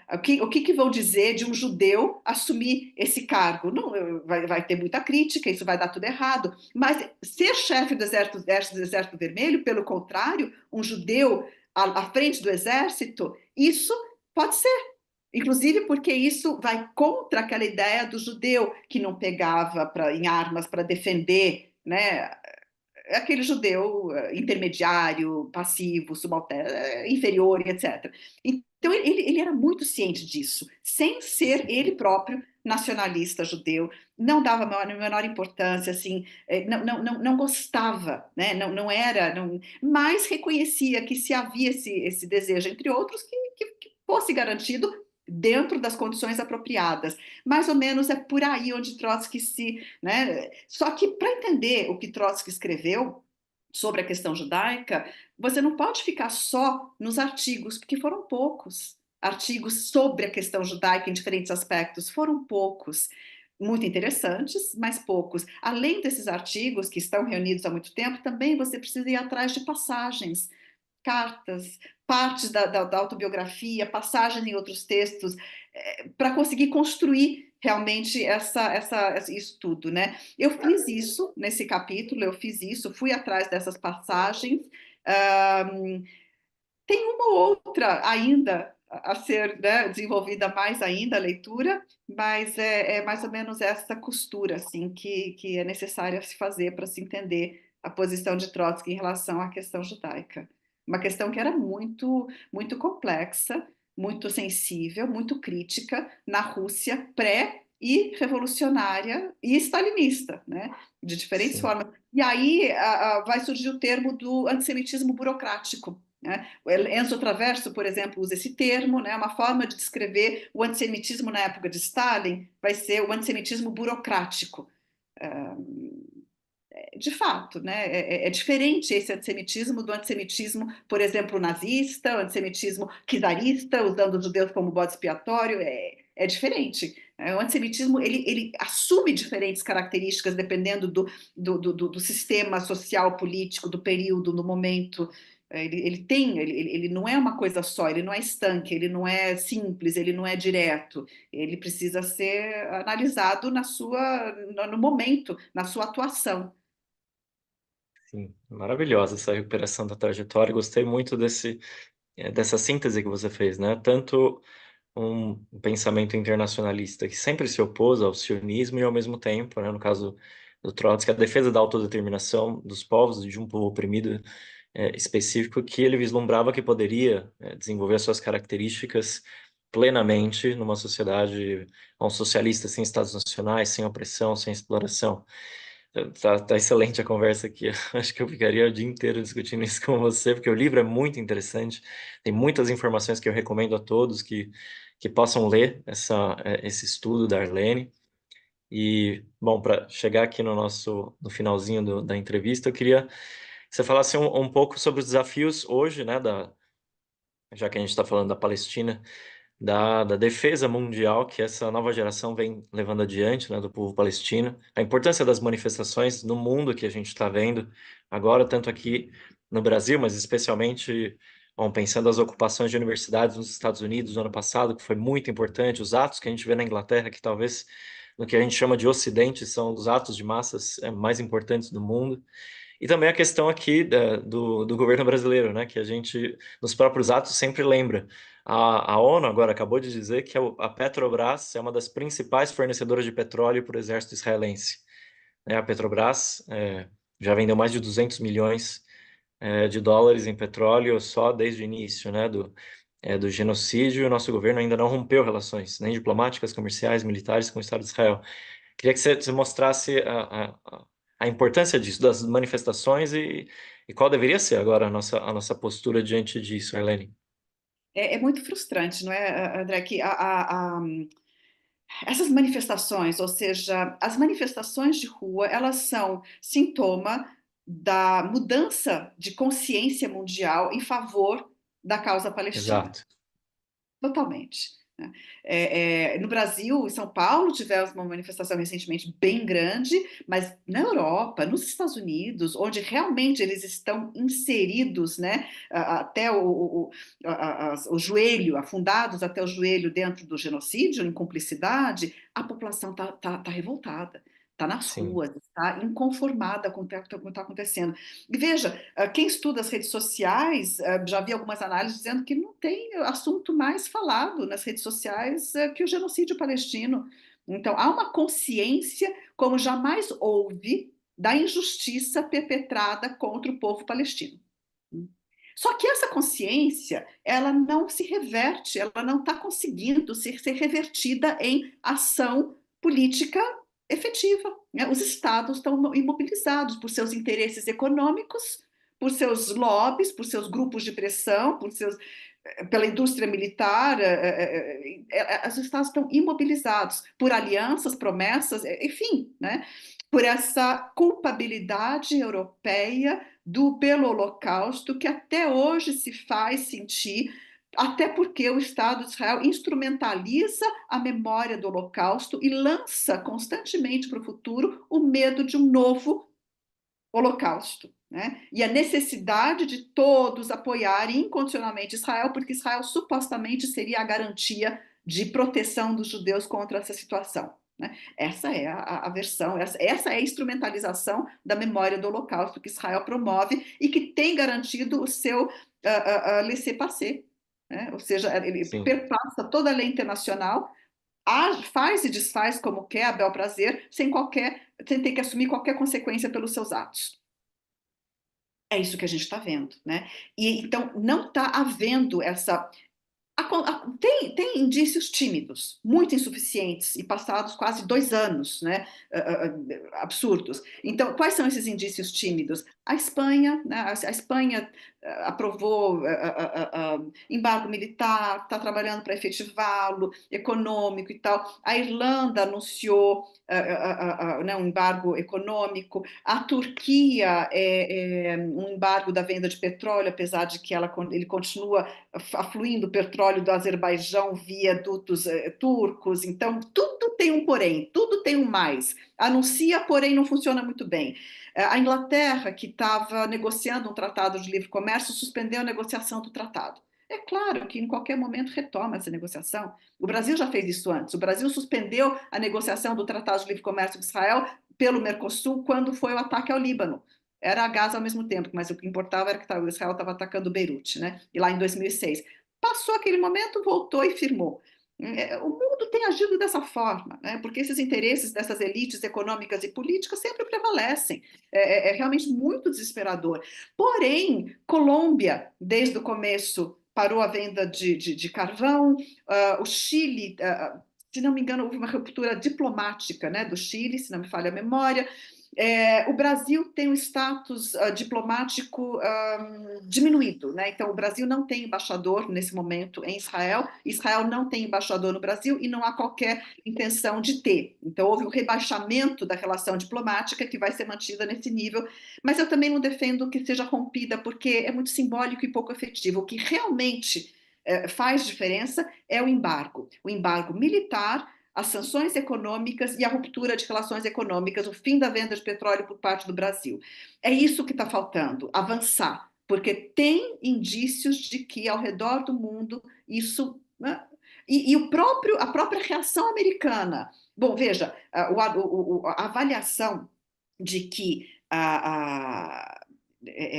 o Brasil teria que parar a venda de petróleo existe há muito tempo, né? Mas o fato de que essa avaliação do papel das empresas na manutenção das relações comerciais intactas com Israel, o que permite a Israel se manter como Estado, lucrar, continuar fazendo negócio e, portanto, manter ativo o seu ataque à faixa de Gaza, os seus aviões voando, a sua economia do genocídio toda de pé, o fato disso estar condensado num relatório da ONU agora, a partir do relatório da relatora especial Francesca Albanese, isso deu uma visibilidade muito grande, que antes não tinha, já estava tudo ali, o movimento BDS já tinha tudo isso bem delimitado, mas agora isso entrou num relatório e a forma como Francesca elaborou isso tem um diferencial que ela colocou, ela estabeleceu na avaliação dela uma cumplicidade das empresas. A lei Uhum. internacional dizia muito claramente a cumplicidade dos estados na manutenção da situação de violação dos direitos humanos da lei internacional na ocupação israelense dos territórios palestinos desde muito tempo,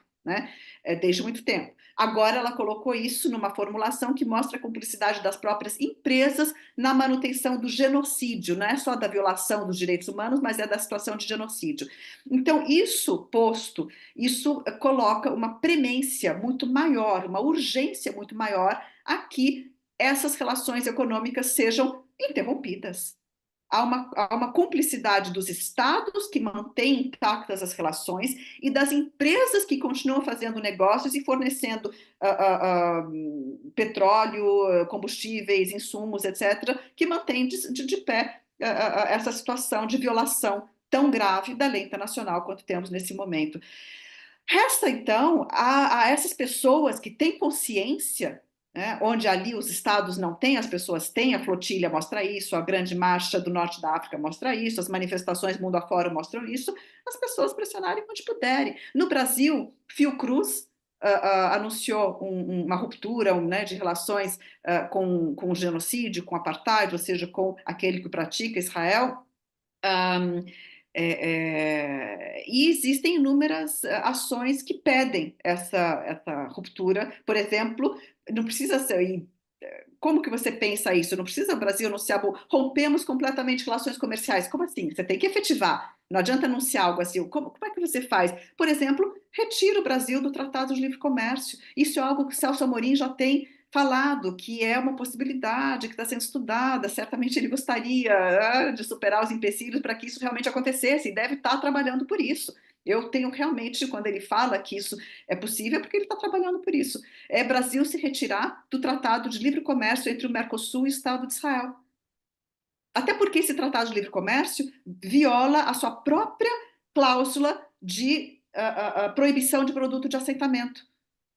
Viola, porque não tem qualquer fiscalização. Chega produto de assentamento ilegal israelense na Cisjordânia, chega no Brasil sem ter fiscalização. Então, há uma violação de uma cláusula, esse tratado tem que ser nulo, né, por violação da própria cláusula. Então, o Celso Amorim já anunciou uma vontade né, brasileira. Veja, o PT é dividido. O PT tem setores sionistas no PT, setores que estão mais conscientes de que esse crime não pode continuar. A postura brasileira, André, é muito complicada. Historicamente, a postura de Estado, né, desde a redemocratização, é de tratar Israel e Palestina que não existe, né, mas na sua representação, com equidistância. Esse é o, né, ou seja, uma situação de equilíbrio. Gente, a Grã-Bretanha, potência mandatária, em toda a primeira metade do século XX, defendia a sua posição, dizendo que ela tratava com equilíbrio sionismo e palestinos. Só que é uma situação de desequilíbrio. Como é que você trata com equilíbrio situação de desequilíbrio? Você tem que equilibrar uma situação que é de desequilíbrio. Então, se você tem um povo lutando pela autodeterminação nacional e você tem um Estado que oprime esse povo, é esquizofrênico você conferir a mesma relação para o Estado que oprime e o povo que quer e que tem direito à emancipação. É esquizofrênico. Não dá. Não existe equidistância numa situação dessas. Você vai estar apoiando efetivamente o Estado que oprime. Essa é a postura histórica de Estado brasileira. Não é uma postura do PT, é de Estado. Ela só mudou quando o Bolsonaro levou ao extremo oposto, que foi o apoio ideológico ao sionismo e à opressão dos palestinos. Isso foi Bolsonaro. Agora voltou o governo Lula e voltou a tentar tratar com equidistância duas partes que não são. Lula, enquanto liderança, né, presidente, ele tem externado verbalmente, mas ele parece não conseguir e não está, enfim, talvez vendo por onde, lidar com a sua própria base, com a sua própria configuração, né? Enfim, os grupos de pressão, lobbies, o PT, lideranças importantes dentro do partido que não querem abrir mão dessa aliança ao sionismo. Né? E isso é muito complicado, porque no final das contas, em algum dia, né, vai chegar o dia em que o mundo vai parar e dizer, escuta, e agora? Né? O Brasil foi cúmplice, como a maior parte dos países ao redor do mundo, são as exceções, né? A gente conta no dedo as exceções que até esse momento disseram não seremos cúmplices. Agora, o Brasil está numa posição de puxar um movimento regional, né? De, por exemplo, ruptura do Tratado de Livre Comércio, parar a venda de alguns itens básicos, parar a relação militar, parar. Né? O Brasil também foi Celso Amorim que conseguiu barrar a importação dos obuseiros israelenses, mas mais pode ser feito também nessa relação. Tem todas as subsidiárias da Elbit Systems no Brasil, então tem relações militares que também poderiam ser suspeitas. O Brasil podia puxar um movimento regional para fazer isso junto. E vai saber se tem alguma coisa acontecendo. Eu não sei, né? Eu não sei. Acho que se não tiver pressão popular, pressão dos setores organizados da sociedade, não vai acontecer, porque realmente não é fácil, né? Implementar esse tipo de ação vai esbarrar em grupos de poder forte, de poder econômico forte, mas se você analisa em termos de interesse nacional, não há um verdadeiro interesse nacional que justifique o Brasil manter a venda de petróleo, que pode ser vendido para outro parceiro, que pode ser compensado de outro jeito. Há uma balança comercial deficitária para o Brasil em relação a Israel, né? E os produtos que Israel fornece para o Brasil podem ser comprados de outros. Agrotóxicos, né? Seria bom nem comprar, já para essa importação de agrotóxico, além de fertilizantes e produtos tecnológicos aí de computação e assim por diante. Então, eu sei que existem, né? Existem grupos no Brasil que estão levando declarações, grupos, artigos na imprensa, institutos aqui e ali que estão declarando e emitindo essas declarações de que, olha, não dá mais, né? Aliás, esse não dá mais é meio absurdo de falar. Na verdade, há muito tempo não dá mais. E essa situação tem que parar. No futuro, vai chegar o momento. É um pouco estranho também dizer isso, porque a gente sabe que a narrativa é do vencedor. Então, por exemplo, a Alemanha presta contas até hoje pelo Holocausto porque perdeu a guerra. Tivesse ganhado a guerra, não estaria prestando contas como hoje presta, certo? Infelizmente é Sim. assim. Então, é claro que também pode haver, não, Israel ganhou, os Estados Unidos, mas não é isso que a gente vai ver. A própria hegemonia comercial política americana está em declínio. Então, tudo indica, não é voluntarismo meu. Há fortes indícios de que sim, o mundo vai chegar um momento em que vai ter que prestar contas. E aí a gente vai ver um monte de gente dizendo: eu sempre falei, eu sempre fui contra. Né? Não foi Sim. contra. você continua colaborando, você não é contra. Isso que você mencionou é interessante aqui do ponto de vista internacional. Israel, apesar dos triunfos táticos que vem tendo, vem se isolando estrategicamente cada vez mais. É uma situação inédita, porque essa nova geração de jovens que estão se manifestando nas ruas, surgiu um despertar e um ódio contra o colonialismo sionista que não existia em situações que a gente costuma fazer analogia, por exemplo, durante a Guerra do Vietnã, na década de 60.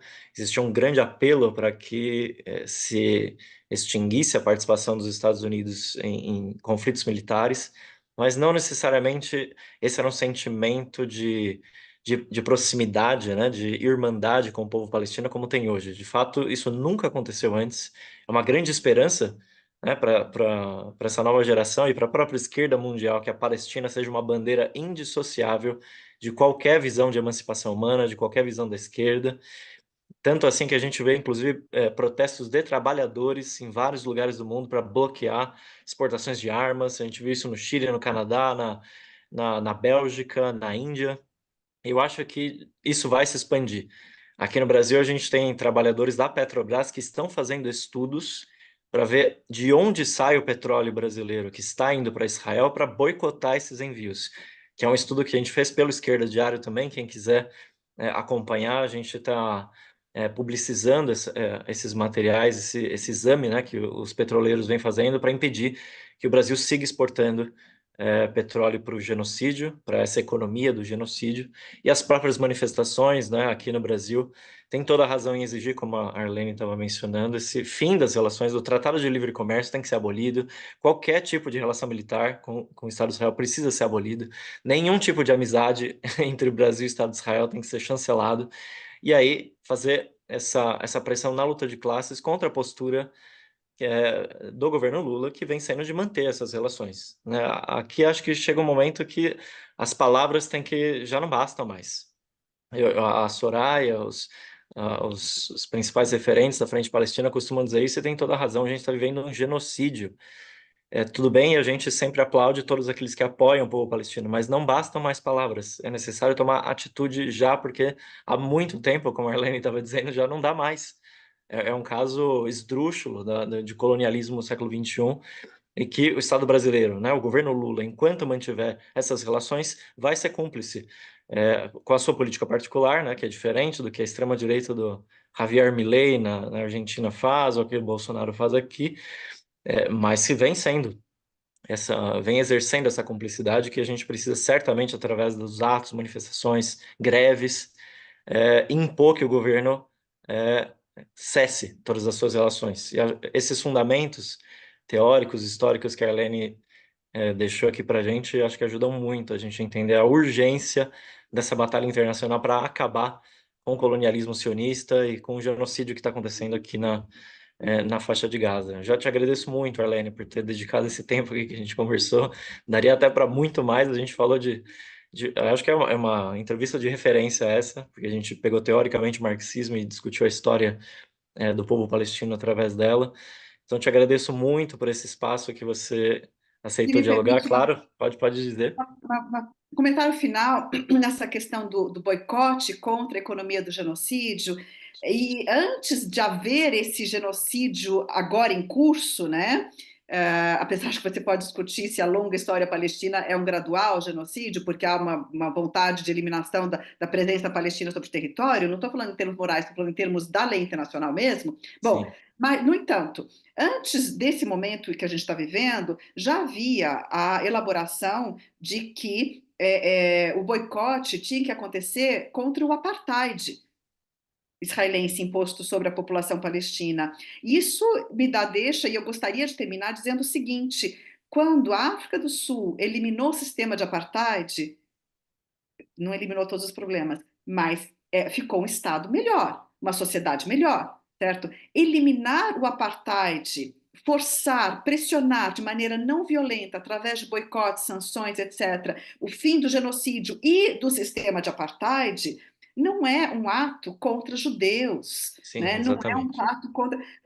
Pega o exemplo da África do Sul. A África do Sul virou uma sociedade melhor depois do fim do apartheid. Então, é o que o boicote é contra o genocídio, contra o sistema de apartheid, é pela distribuição de direitos humanos e fazer valer a lei internacional nesse território para todos. Isso é uma luta que interessa a própria, né, aquilo que o Estado de Israel diz defender, os judeus, interessa a eles. E cada vez mais judeus estão dizendo não em nosso nome. Nós somos Exato. conscientes de que não nos vemos representados e por esse Estado, e a nossa identidade judaica não depende do Estado de Israel, ela é independente do Estado de Israel e não queremos colaborar de nenhuma forma com esse genocídio e não queremos que o Estado de Israel fale em nosso nome.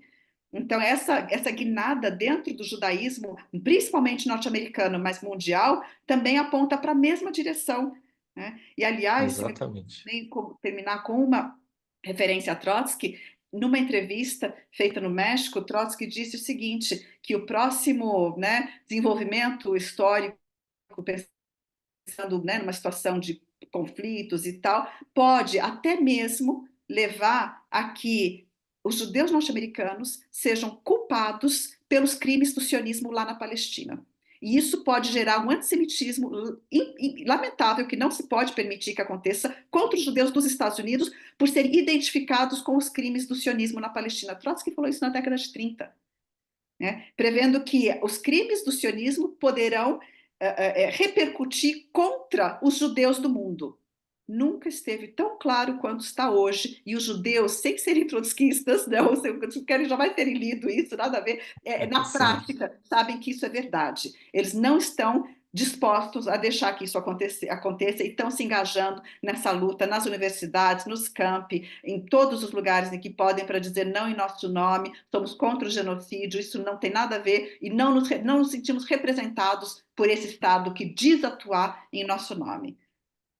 Isso é uma ótima deixa, né? Jewish Voices for Peace e várias outras organizações judaicas realmente se colocando contra o genocídio, lutando junto com a gente pela Palestina livre do rio ao mar, que é a grande batalha da nossa era, A né? E todos, a todos. a E o voto todos. judaica por libertação aqui no Brasil também. Exatamente.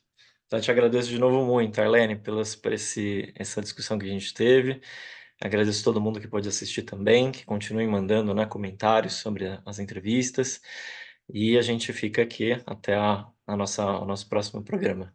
Valeu, pessoal. Até mais.